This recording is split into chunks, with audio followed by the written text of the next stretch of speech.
Continuing on our Minnesota Vikings 2020 training camp preview, we'll look at the Vikings edge rushers. Now, as of right now, they're still without legendary Vikings pass rusher Everson Griffin. Bring 97 back. I mean, I think there's a reason why they haven't assigned number 97. No big deal, right? So let's talk about the Vikings edge rushers that are currently on the roster right now. So it starts and ends with numero 99, Danielle Hunter, who should be a 99 on Madden. For my money, is the best edge rusher in the NFL. 6'5", 252, 6-year pro from pro as well, out of Louisiana State University. Now, it always bugs me, like, when you're reading scouting reports and it says Louisiana State, you're like, what the hell kind of school is that? It's like, oh, it's LSU. But nah. 2015 third-round pick. Not bad. 97 pressures, 14.5 sacks last season, as well as the greatest value deal in NFL history. Like, Myles Garrett's getting 25 a year. Danielle Hunter is perfectly happy getting 14.4. I love it. It's amazing. Also, he's the youngest to 50 sacks. He will eventually break the sack record, all-time sack record by Bruce Smith at 200. Just give it time. So it'll be interesting to see. I think that with the truncated offseason, they may leave Danielle Hunter at left defensive end. Although, remember, when Everson Griffin missed 5 games, 5 or 6, one of the two, games back in 2018, they actually did kick Danielle Hunter over to right defensive end. So is that the plan going forward? Yeah, we'll see. Also in that mix, number 95, Ifeadi Odenigbo. That's right, stepping up, stepping out.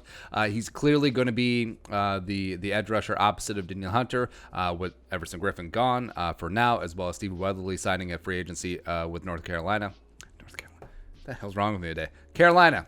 There you go. Even though they technically are North Carolina, whatever.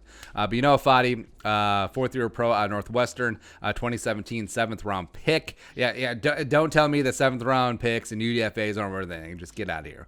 Last year, 26 pressures, 7 sacks in a rotational platoon-ish role, both playing right defensive end as well as some defensive interior. Presumptive starter opposite of Danielle, but we'll see. But could play well inside. I mean, wherever they use Ifeadi, just good things happen when 95 is on the field. He's just one of those players. Next up, a couple rookies. Well, first rookie, number 57, Anthony Zettel. It's not it. Number 57, DJ Awanem. What the hell's going on today? Anyway, 6'5", 258, first day 3 pick of the Vikings. They had like 9, 10, whatever. 3-year captain at South Carolina. Could play both defensive end and stand-up linebacker. That's why, it's interesting. Where is Awanem going to fit in? Is it going to be the next Danielle Hunter? Is it going to be the next Anthony Barr? He is wearing 57. That's clearly a linebacker number. Looking like Dwayne Rudd out there. Shoot. All right. 2019 for the Gamecocks, had 4.5 sacks, 26 pressures, and a 70.8 PFF grade. Just big motor, great against the run as well. You love the leadership. I think this is a sneaky good pick. I think it definitely is a pick based on potential. I think that it will take a year or two for Juan to get his legs under him. They figure out where exactly they want him to play, but he's going to be good. He's going to be really, really good. Oh, DJ stands for Danielle Jr., by the way. Face. Next up, number 92, Anthony Zettel. Never settle Anthony Zettel if he was a lawyer, Esquire. 6'4", 265, 7th-year man out of Penn State. Was a 2016 6th-round pick by the Lions. And the Lions just let him go. And he's had a bit of a sojourn. Last year he was on the Super Bowl participant 49ers. He actually played a couple snaps against the Vikings, had a tackle. Good for him. Peak was 2017, playing left defensive end for the Lions opposite Ziggy Ansah. Put up 7.5 sacks. A lot of it was he got to play against Mike Remmers twice, but can play on the edge, can play inside, can do a little bit of everything. And he is one of those heart and hustle, lunch pail guys, all the cliches. Just a really good utility defensive lineman to have around. Next up, number 52, Cheeseburger Eddie Yarbrough. Now, I don't know if he likes cheeseburgers. Probably does. Who doesn't like a cheeseburger? Except for people from India. No, that's it, right? And vegans. But Eddie Yarbrough, 6'3", 259, UDFA in 2016, coming out of Wyoming. Was a 3-year player on the Bills.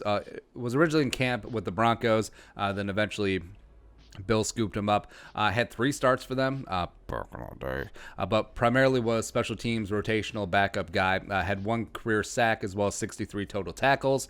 Was signed to the Vikings roster off the Bills practice squad towards the end of last season. See, that was the preliminary salvo That was it. Like Spielman just poaching Cheeseburger Eddie Yarbrough for Brandon Bean's practice squad. And he's like, I'm coming for all your picks. I'm going to give you digs. There you go. 2 more to go. Number 79, Kenny Wilkes, which is just, don't buy jerseys of rookies until they get their numbers sell, because if Kenny makes a team, which I think that he will, he ain't going to be 79. What was the last 79? Oh, Kenny Mixon. Ironically, another Kenny, number 79. But Wilkes, 6'3", 264, 7th round pick, was a walk-on at Michigan State. Michigan State, Tyler Higbee, Kirk Cousins. They can all talk about Spartan stuff. Too bad Trey Waynes is gone, except he went to Alabama. That was a running joke that I feel like we need to bring back. But Kenny Wilkes, 2019, 10 sacks, 48 pressures, was named their team MVP.